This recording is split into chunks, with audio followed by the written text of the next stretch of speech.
رسول اللہ۔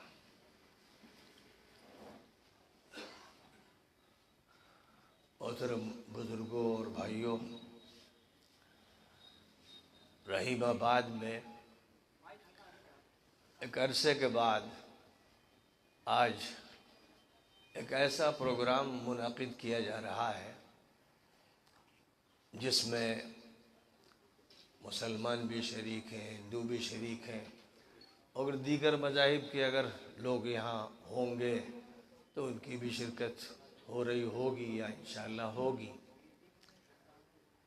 رحیم آباد کا مطلب رحیم کا آباد کیا ہوا، اور رحیم جو ہے یہ قرآن کا لفظ ہے، عربک ورڈ ہے جس کے معنی مرسیفل، بہت مہربانی کرنے والا، بہت کرم کرنے والا۔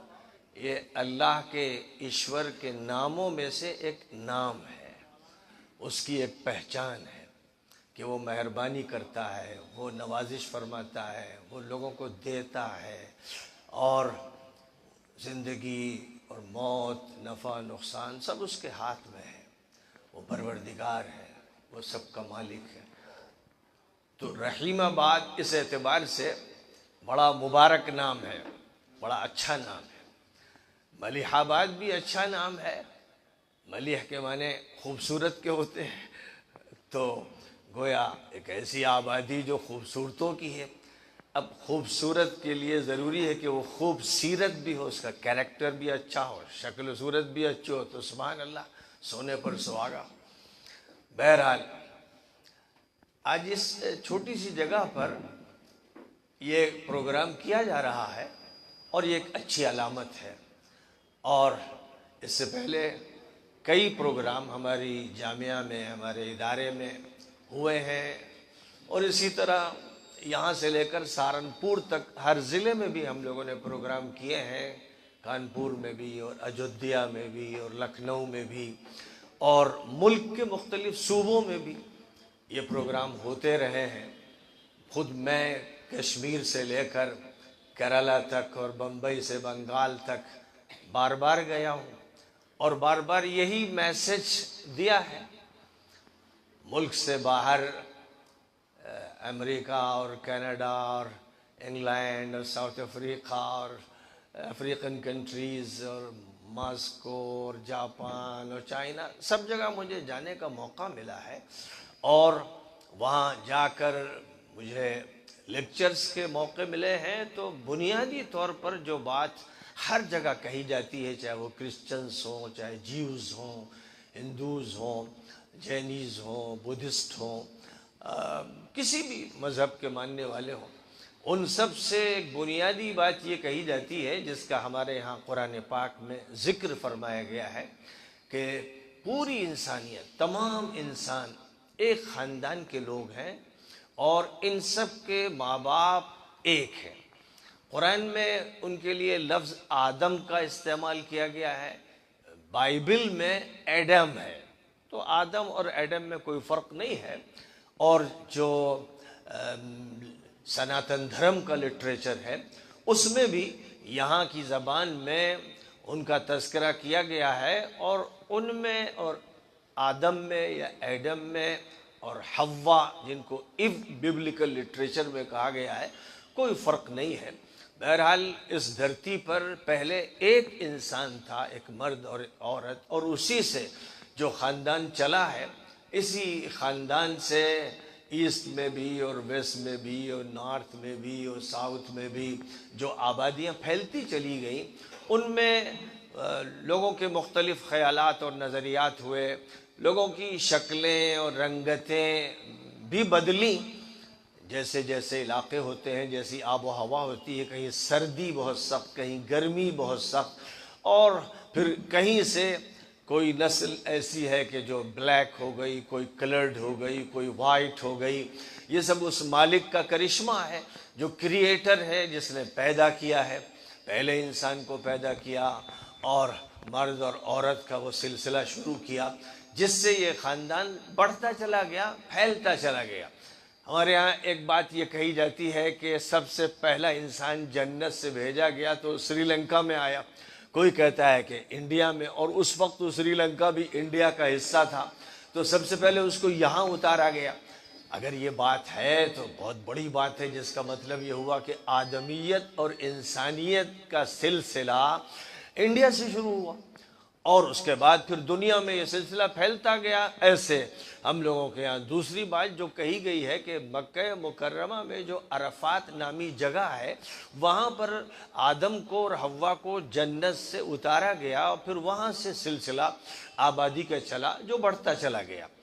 یہ بات بھی یاد رکھنا چاہیے کہ انسان یہ عربک ورڈ ہے، قرآن میں یہ لفظ بولا گیا ہے، اور عربی میں اس کا استعمال، اردو میں بھی ہم لوگ انسان کہتے ہیں، اور انسان انس سے بنا ہے۔ انس کے معنی ہوتے ہیں الفت کے، پیار کے، محبت کے۔ تو انسان کے معنی ہی یہ ہے، جو انسان کے ورڈ کی میننگ ہے وہ یہ کہ پیار کرنے والا، الفت اور محبت کرنے والا، اور کسی سے اچھا تعلق رکھنے والا، اسے انسان کہتے ہیں۔ تو انسان کی یہی پہچان ہے اور یہی اس کی میننگ ہے۔ اس لیے اگر کوئی انسان نہیں ہے تو اس کا مطلب کہ وہ پروردگار کا صحیح بندہ نہیں ہے، اور اس کو جو حیثیت دی گئی ہے اس حیثیت کو اس نے فراموش کر دیا ہے، اور وہ ایک جانور سا بن گیا ہے۔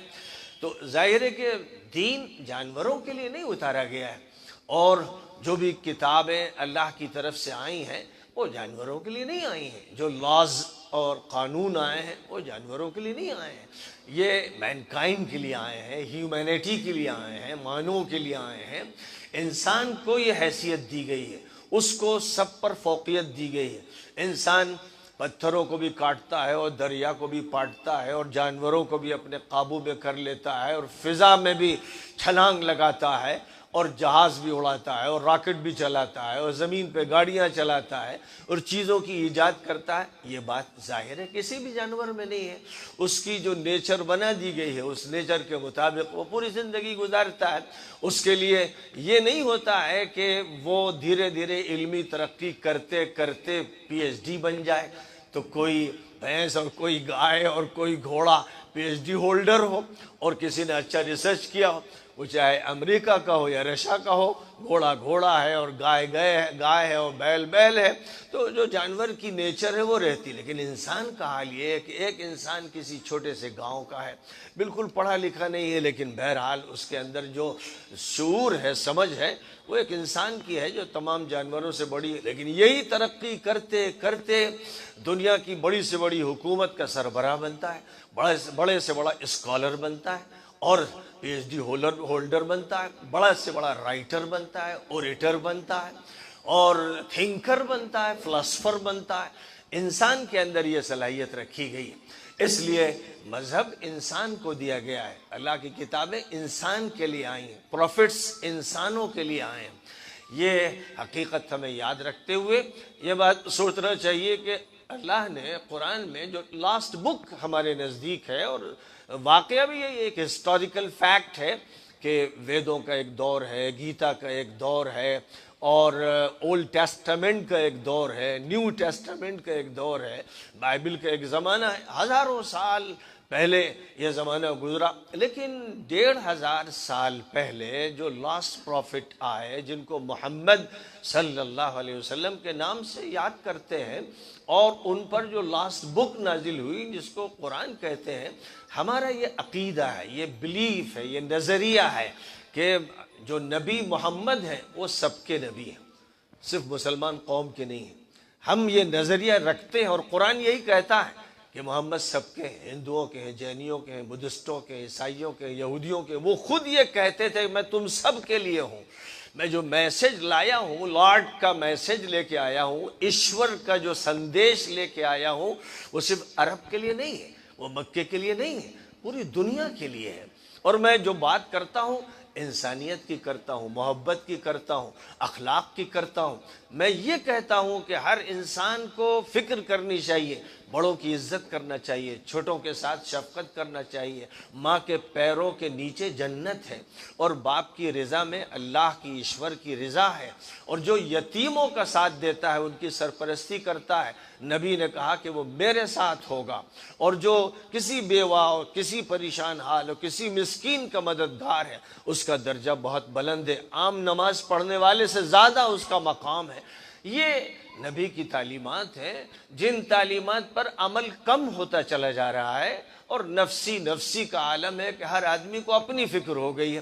بہت بات آگے بڑھی تو اپنے گھر کی فکر ہے، بس اپنے بچوں کی فکر ہے۔ اس کے ذہن میں یہ نہیں ہے کہ ہر بچہ میرا بچہ ہے، اور ہر خاتون جو بڑی ہیں، بزرگ ہیں، وہ میری خالہ ہیں، اور ہر بیٹی میری بیٹی ہے۔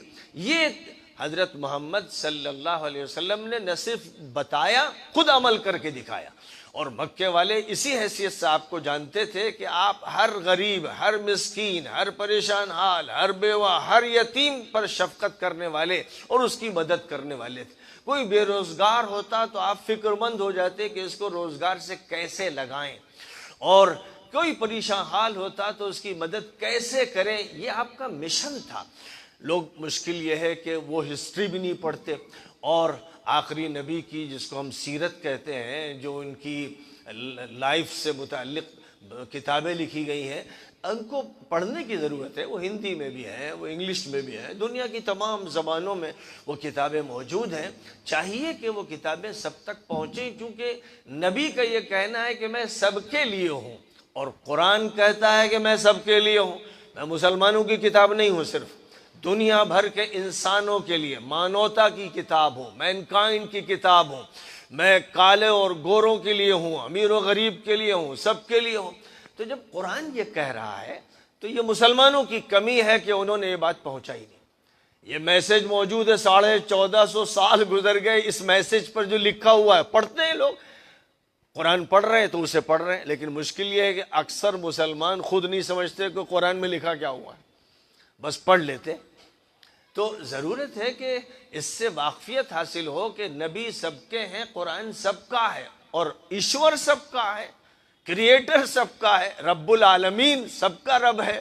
تو یہ بات ہمیں اچھی طرح سے ذہن میں بٹھانی چاہیے۔ اب قرآن میں اللہ کہتا ہے، یا ایھا الناس انا خلقناکم من ذکر وانثی وجعلناکم شعوبا وقبائل لتعارفوا ان اکرمکم عند اللہ اتقاکم ان اللہ علیم خبیر۔ اے انسانوں، ہم نے تم کو ایک مرد اور ایک عورت سے پیدا کیا، اور مختلف خاندانوں میں، پریواروں میں اور قبیلوں میں تم کو رکھا تاکہ تم ایک دوسرے کو پہچانو۔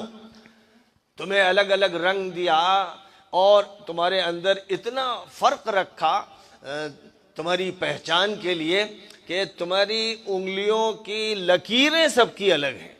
یہ ہمارا کمال ہے کہ اتنی چھوٹی سی جگہ پر یہ انگوٹھا ہے مثلا، اور ہر پور کا یہی حال ہے کہ اس کی لکیریں دو بھائیوں کے درمیان یکساں نہیں۔ تو کروڑہ کروڑ، اربہ ارب اتنی چھوٹی سی جگہ پر ڈیزائن ہے، اور یہ ڈیزائن اس کریٹر کے بنائے ہوئے ہیں۔ اگر صرف اسی کو کوئی غور کا موضوع بنا لے، اس پر ریسرچ کرے، تو اس کے ایمان کے لیے اتنا ہی کافی ہے، وہ مان لے گا کہ بھائی وہ رب ہے۔ تو یہ اس کی پہچان ایسی ہے کہ وہ زمین میں ہے، وہ آسمان میں ہے، وہ فضا میں ہے، وہ سمندر میں ہے، اور دریاؤں میں ہے، ہر جگہ اس مالک کی پہچان ہے۔ کوئی نگاہ صحیح رکھے تو وہ اس کو پہچان سکتا ہے، دیکھ سکتا ہے۔ تو فرمایا کہ ہم نے جو تم کو مختلف رنگتوں کے ساتھ پیدا کیا ہے اور الگ الگ علاقوں میں تم کو بسایا ہے، یہ تمہاری پہچان کے لیے ہے۔ ایک دوسرے کو پہچانو، اس لیے نہیں کہ بھید بھاؤ کرو، اس لیے نہیں کہ اونچ نیچ کرو، اس لیے نہیں کہ ڈسکریمنیشن کی پالیسی اختیار کرو، اس لیے نہیں۔ یہ ایشور کا کہنا ہے، اللہ کا کہنا ہے، لارڈ کا کہنا ہے۔ اور یہی وہ بات ہے جس کو جتنے بھی پروفٹس آئے، میسنجرز آئے، دہراتے رہے، یہی کہتے رہے، یا ایھا الناس اعبدوا ربکم الذی خلقکم والذین من قبلکم لعلکم تتقون۔ اے انسانوں، تم سب کے سب اس ایشور کی پوجا کرو جس نے تم کو پیدا کیا اور تم سے پہلے جو لوگ گزرے ان کو بھی اسی نے پیدا کیا، تو تمہاری ذمہ داری ہے کہ اس مالک اور ایشور کی پوجا کرو۔ یہ پیغام ہے۔ اور اسلام کا جو لفظ ہے یہ بھی عربک ورڈ ہے اور قرآن میں استعمال ہوا ہے۔ اردو میں ہم لوگ بولتے رہتے ہیں اسلام اسلام، لیکن لوگ کیا سمجھتے ہیں کہ بھائی جو مسلمان ہے وہ اسلام کا ریپرزنٹیٹیو ہے۔ اب وہ مسلمان جاہل ہو یا پڑھا لکھا ہو، بگڑا ہوا ہو یا اچھا اور نیک آدمی ہو، وہ جس حالت میں بھی ہو وہ اسلام کی تصویر پیش کر رہا ہے، حالانکہ اسلام اسے ماننے کے لیے تیار نہیں۔ اسلام کی اصل معنی ہے سلامتی، آشتی دینا، آشتی دینے اور سلامتی دینے والا یا دینے کا عمل۔ مسلم وہ ہے جو آشتی، سلامتی، امن، محبت کو پھیلائے، اسی پر خود قائم رہے، دوسرے کو اسی کا میسج دے، وہی مسلم ہے۔ اور مسلم وہ ہے جو گاڈ کے سامنے، ایشور کے سامنے سرنڈر ہو جائے، اسے مسلم کہا جاتا ہے۔ جو یہ نہیں کر رہا ہے وہ مسلم نہیں۔ وہ اپنا نام مسلم رکھ لے، احمد کہے، محمود کہے، حامد کہے، ناموں سے کچھ نہیں ہوتا۔ کچھ فیکٹس ہیں ان کو ماننا پڑتا ہے، کچھ حقیقتیں ہیں جن کو تسلیم کرنا پڑتا ہے۔ تو اسلام کے یہ معنی۔ اب اگر کوئی کہتا ہے میں مسلمان ہوں اور دنگا کر رہا ہے، جھگڑا کرتا ہے، فساد کرتا ہے، گالی بکتا ہے، لڑتا ہے، بھیڑتا ہے، چغلی کھاتا ہے، غیبت کرتا ہے، برائیاں کرتا ہے، یاد رکھیے کہ مسلم نہیں ہے، وہ مسلم نہیں ہے، وہ اسلام کے ماتھے پر کلنک کا ٹیکا ہے، وہ مجرم انسان ہے جو اسلام کو بدنام کر رہا ہے۔ اسی طرح خوب یاد رکھیے کہ جو مذہب ہمارے ملک میں ہے وہ سناتن دھرم ہے۔ اس کو ہندو مت کہہ دیتے ہیں لیکن صحیح نہیں ہے۔ جو بڑے بڑے پنڈت ہیں، بڑے بڑے سنت اور مہنت ہیں، ان سب کا اس پر اتفاق ہے۔ خود ویدوں میں اسی کا ذکر ہے اور گیتا میں اسی کا تذکرہ ہے۔ جو مذہبی کتابیں ہیں انہوں نے یہی سمجھایا ہے کہ اصلاً سناتن دھرم ہے، اور یہ دھرم بہت پرانا ہے، جب سے انسان ہے یہ دھرم۔ یہی اسلام کہتا ہے کہ یہ ہمیشہ سے چلا آ رہا دھرم ہے، جب سے انسان پیدا ہوا وہ مسلم پیدا ہوا، یعنی اللہ کے سامنے، مالک کے سامنے جھکنے والا، اس کو سجدہ کرنے والا، اس کی بات ماننے والا، اس کے خلاف بغاوت نہ کرنے والا، وہ مسلم ہے، وہی سناتن دھرمی ہے۔ اس لیے اسلام اور سناتن دھرم میں کوئی فرق نہیں، یہ دونوں ایک حقیقت۔ اب اس حقیقت کو مشکل یہ کہ ٹھیک سے پیش نہیں کیا جا رہا ہے۔ میں نے بہت بڑے بڑے پنڈتوں کے ساتھ پروگراموں میں شرکت کی ہے، اور باہر ملکوں میں بھی کی ہے، یہاں بھی کی ہے۔ میں امریکہ اور کینیڈا میں جیوز کے سینیگاگ بھی گیا اور کرسچنز کے چرچز میں بھی گیا، اور ہندوستان میں مندروں کی بھی میں نے زیارت کی، اور بڑے بڑے مندروں کے پجاری اور ذمہ دار، ان کے ساتھ بیٹھکیں ہوئیں، مختلف مقامات پر ہوتی رہیں، اور انہوں نے بھی تقریر کی اور میں نے بھی تقریر کی، اور ان کا اصرار یہی تھا کہ اصلاً سناتن دھرم ہے اور اسلام اور سناتن دھرم دونوں ایک ہے۔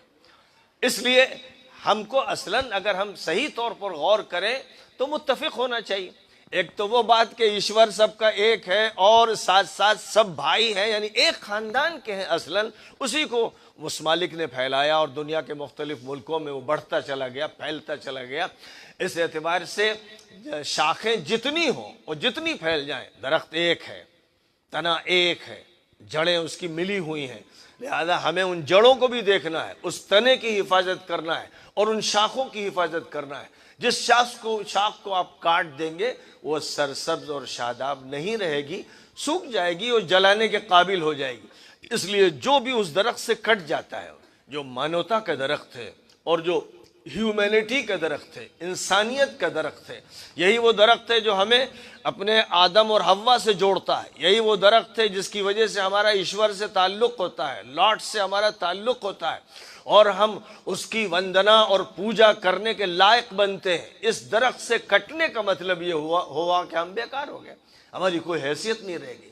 اس لیے ہمیں اس درخت سے جڑے رہنا ہے، اور تمام لوگوں کو، ملک کے ہر انسان کو، دنیا بھر کے ہر انسان کو یہی پیغام دینا ہے کہ مذاہب کے درمیان جو فرق ہے یہ یوں ہی ہے جیسے کسی گلدستے کے پھولوں میں فرق ہوتا ہے، کہ گلاب بھی ہے اور چمیلی بھی ہے اور اس کے علاوہ دیگر بہت سے رنگ رنگ کے اور خوشبو کے پھول ہیں، ان سب کے ساتھ ہی گلدستہ ہوتا ہے، ورنہ ایک پھول ہو جائیں گے، دو پھول ہو جائیں گے۔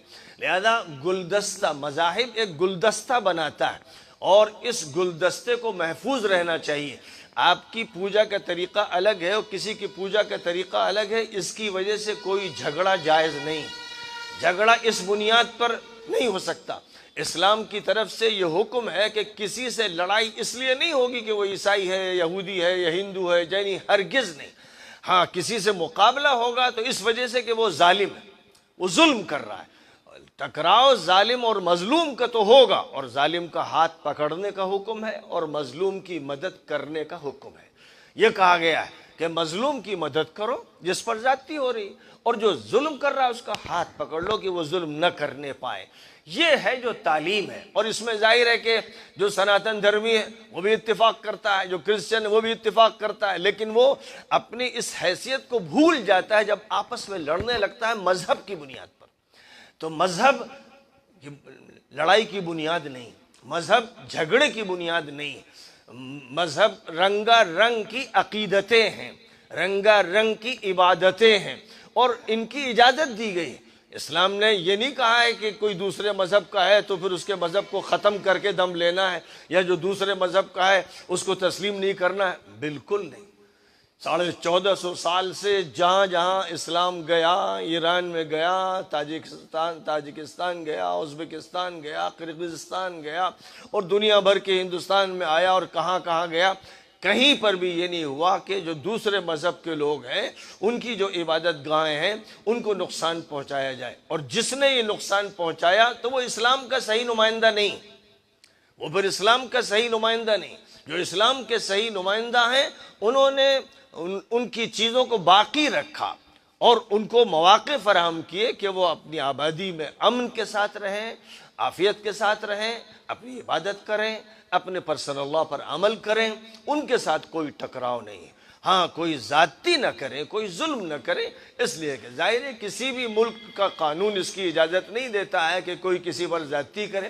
قانون تو ٹریفک کے بھی ہیں کہ کوئی کسی دوسرے راستے پر نہ چلے، کراس نہ کرے، اور ریڈ لائٹ ہو تو اس کو کراس نہ کرے۔ یہ جو قانون ہے ظاہر ہے کہ اسی قانون سے ملک میں امن ہوتا ہے، اسی قانون سے ٹریفک ٹھیک سے چلایا جاتا ہے، مینیج کیا جاتا ہے۔ تو جب صبح شام جو چلنے والے روڈ ہیں ان کے لیے بھی قانون ہے، تو اس قانون کو بہرحال سامنے رکھنا ہے۔ اور پوری دنیا کے لیے یو این او نے جو چارٹر تیار کیا 1948 میں، جو چارٹر سامنے آیا، ظاہر ہے کہ دنیا کے ملکوں نے اس کو تسلیم کیا، کیونکہ اس میں مانوتا کو بنیاد بنایا گیا ہے۔ اور ہندوستان میں جب امبیڈکر جی کے چیئرمین شپ میں کانسٹیٹیوشن کو تیار کیا گیا تو اس میں خیال رکھا گیا کہ یو این او کو چارٹر بھی سامنے رکھا جائے، اور دنیا میں جو مختلف قوانین تھے ان قوانین میں سے جو بہتر سے بہتر باتیں تھیں ان کو لینے کی کوشش کی گئی۔ اس لیے کوئی شک نہیں ہے کہ ہمارے ملک کا جو قانون ہے، جو کانسٹیٹیوشن ہے، جو دستور ہے، وہ بہت اچھا ہے، اور وہ انسانیت پر مبنی ہے۔ اس کی جو بنیاد ہے وہ اسی پر ہے کہ ہمارے درمیان بھائی چارہ ہونا چاہیے، ہم سب کو مل کر کام کرنا چاہیے، جو کمزور طبقے کے لوگ ہیں ان کی زیادہ مدد کی جائے، یہ بھی سب کو سمجھنا چاہیے، اور باقی برابری اصل ہے۔ لہذا کوئی اونچ نیچ اور کوئی بھید بھاؤ ہمارے کانسٹیٹیوشن میں نہیں ہے، اور ہمیں ظاہر ہے کہ جو چیز منظم کرتی ہے، جس کی بنیاد پر ہم یہاں ایک شہری کی حیثیت سے رہتے ہیں، وہ یہ بات ہے۔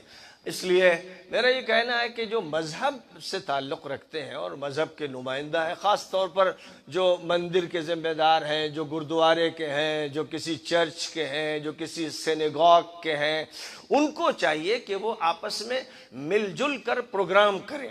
تو میں تو الحمدللہ بہت سی جگہوں پر پروگرام کرتا ہوں، مسجد میں کرتا ہوں، مسجد میں بلاتا ہوں ہندوؤں کو بھی، عیسائیوں کو بھی، سب کو کہ آئیے ہماری مسجد میں آئیے، تاکہ آپ دیکھیے اپنی آنکھوں سے کہ مسجد میں ہو کیا رہا ہے۔ اور میں یہ بھی بتاتا ہوں کہ مسجد سے جو اذان دی جاتی ہے، اذان کے معنی ہے اعلان کے، اذان عربک ورڈ ہے، اس کے معنی اعلان۔ اعلان کیا ہوتا ہے؟ اللہ اکبر، اللہ اکبر، ایشور مہان ہے، ایشور مہان ہے، یہ اعلان ہو رہا ہے۔ اشہد ان لا الہ الا اللہ، میں گواہی دیتا ہوں کہ پوجا ایشور کی ہونی ہے، اشہد ان محمد الرسول اللہ، میں گواہی دیتا ہوں کہ محمد اللہ کے میسنجر ہیں۔ یہ بات کہی جا رہی۔ اب اگر یہ بات سمجھی جاتی، میں نے بہت سی جگہوں پر کہا کہ جب اذان دی جائے تو ہندی میں اس کا ترجمہ بھی کر دیا کیجئے، تاکہ جو آس پاس ہندو بھائی رہتے ہیں ان کو معلوم ہو جائے کہ بھائی یہ بندہ کیا کہہ رہا ہے، کہہ رہا ہے ایشور مہان ہے۔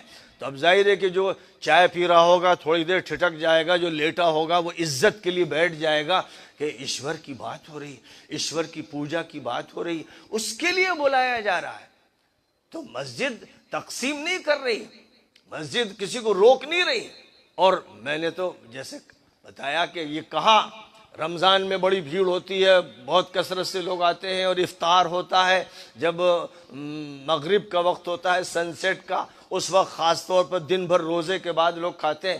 میں نے لوگوں سے کہا بہت سی جگہوں پر کہ اس موقع پر ہندو بھائیوں کو بلائیے، ان سے کہیے کہ آئیے افطار بھی کیجئے، ہماری نماز دیکھیے، آپ کا جی چاہے تو نماز ساتھ پڑھیے، نہ جی چاہے تو آپ دیکھیے، تو کم از کم سنیے تو کہ جو عبادت ہو رہی ہے کیا ہو رہا ہے، اس میں کیا کہا جا رہا ہے۔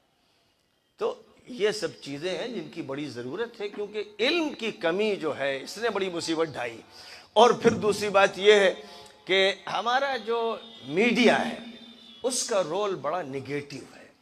ایک تو مصیبت یہ ہے کہ میڈیا میں زیادہ تر ایسی چیزیں ہوتی ہیں جو مورلز کے خلاف ہوتی ہیں، جو انسانی اخلاق کے خلاف، تربیت کے خلاف ہوتی ہیں، کہ بس عریانیت ہے اور فیشن ہے اور فلمی دنیا ہے اور لڑکوں لڑکیوں کے جائز ناجائز تعلقات ہیں اور کیا کیا ہے۔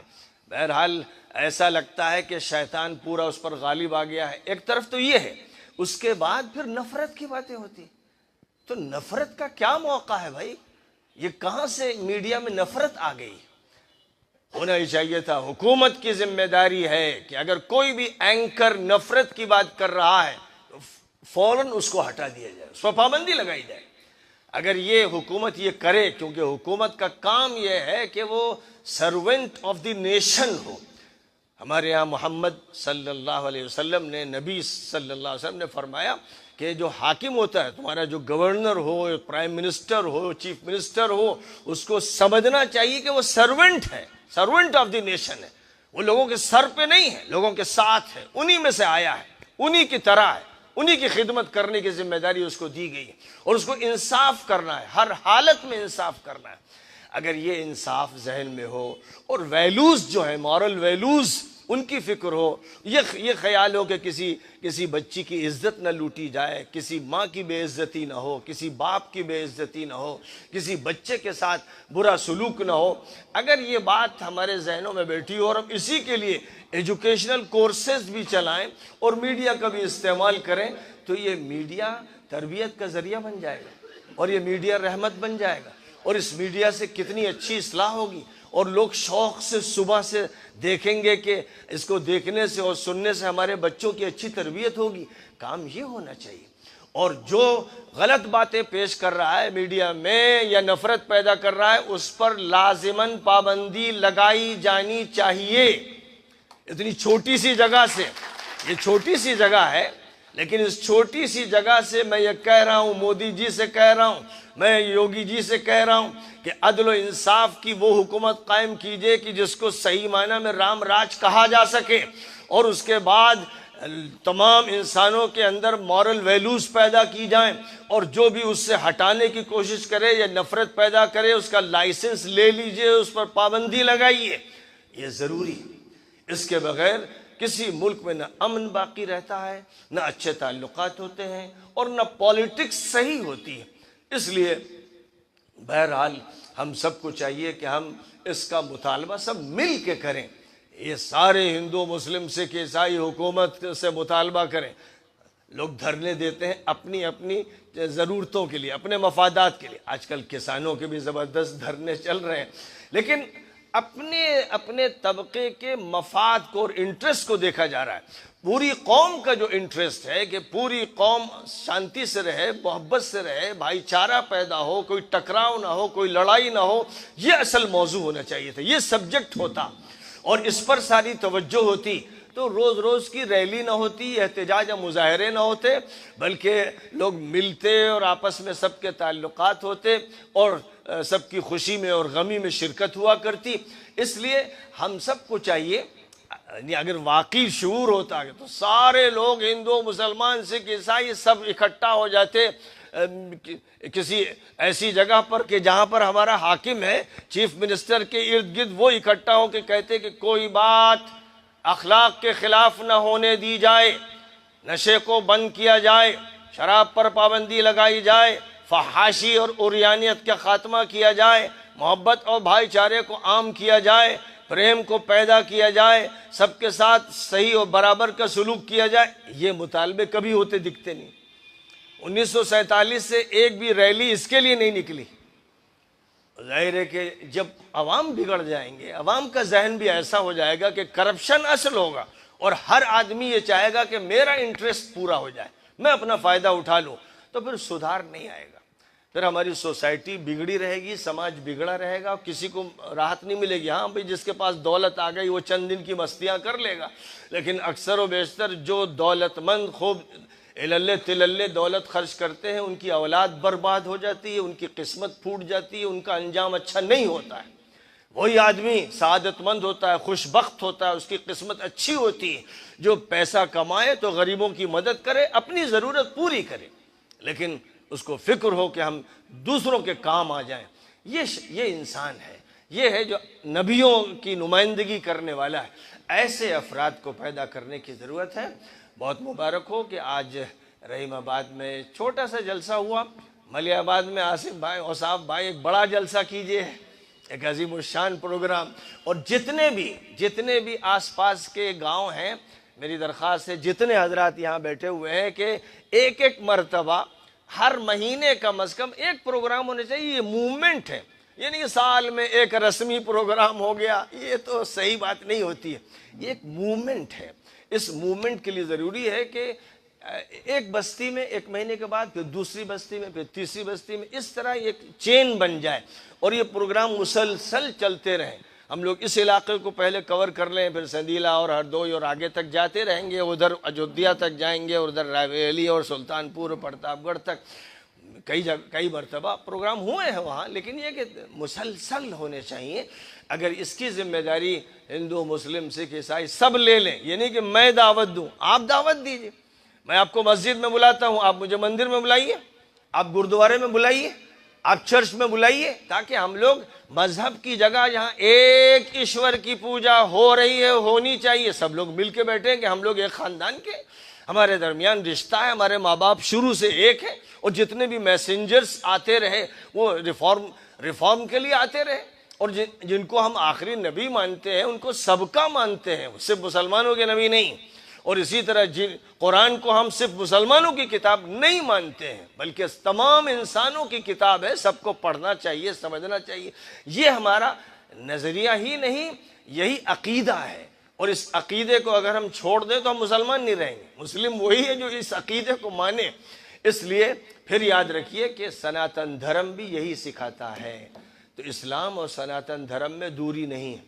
دوریاں جو پیدا کی گئی ہیں وہ سیکشن کی بنیاد پر پیدا کی گئی ہیں، بہت سے سیکس بنا دیے گئے، اور اسی طرح لوگ فرقوں میں تبدیل ہو گئے، تو فرقے واریت غالب آ گئی، اور سیاسی پارٹیوں نے پھر اور زیادہ دھینگا مشتی کی، اس کی وجہ سے بڑی دوریاں ہو گئیں۔ لیکن ہم لوگوں کو یہ مشن لے کر آگے بڑھنا ہے، مانوتا کا جو مشن ہے، مینکائنڈ کا ہے، انسانیت کا ہے، اور ہر گاؤں میں جلدی پروگرام رکھنے ہیں تاکہ یہ سلسلہ زیادہ مؤثر ہو۔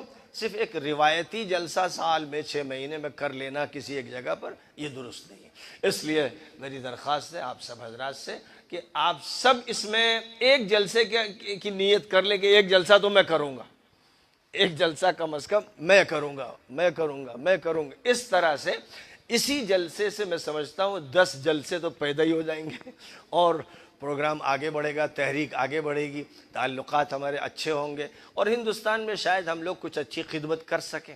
تو ضرورت اسی خدمت کی ہے، اس وقت ملک اسی کو چاہتا ہے۔ ضرورت ہے کہ ہم اس پر پوری محنت کے ساتھ کام کریں اور کوشش کریں اور اخلاص کے ساتھ کریں، سنسیئرٹی کے ساتھ کریں، اللہ کے لیے، ایشور کے لیے، لاٹ کے لیے، گاڈ کے لیے یہ سب کام کیے جائیں کہ جس کے نتیجے میں ہماری قسمت اچھی ہو، ہماری زندگی اچھی ہو، ہماری موت اچھی ہو، اس کے بعد اٹھنا اچھا ہو، یہ فکر ہمارے دلوں میں پیدا ہو۔ باتیں بہت سی ہوئیں اور سب بڑی اچھی ہوئیں۔ جس نے بھی یہاں پر بات کی اپنی مافی الضمیر کو، اپنے دل میں جو ہے اس کو پیش کیا، بہت اچھے انداز سے پیش کیا، اچھے اسلوب میں پیش کیا اور اچھی باتیں پیش کی۔ اب یہ اچھی باتیں زیادہ سے زیادہ پھیلیں، یہ خوشبو صرف اسی ہال میں نہ رہے، یہ اتنی پھیلتی چلی جائے کہ ہر انسان معطر ہو جائے، اس کی بس ضرورت ہے۔ میں اپنی گفتگو زیادہ طویل اب نہیں کرتا ہوں، اور اس کو ختم کرتے ہوئے یہ دعا کرتا ہوں کہ اللہ ہم سب کو اپنے اس کام کے لیے قبول فرما لے اور ہمیں لگا دے، اس اچھے کام میں ایسا لگا دے کہ ہم اپنی عمر اسی میں گزاریں اور تمام انسانوں کے لیے خیر کا کام، ویلفیئر کا کام، مدد کا کام اور ان کی جس طرح کی خدمت ہو سکے اس کام کو انجام دیں۔ وآخر دعوانا الحمدللہ۔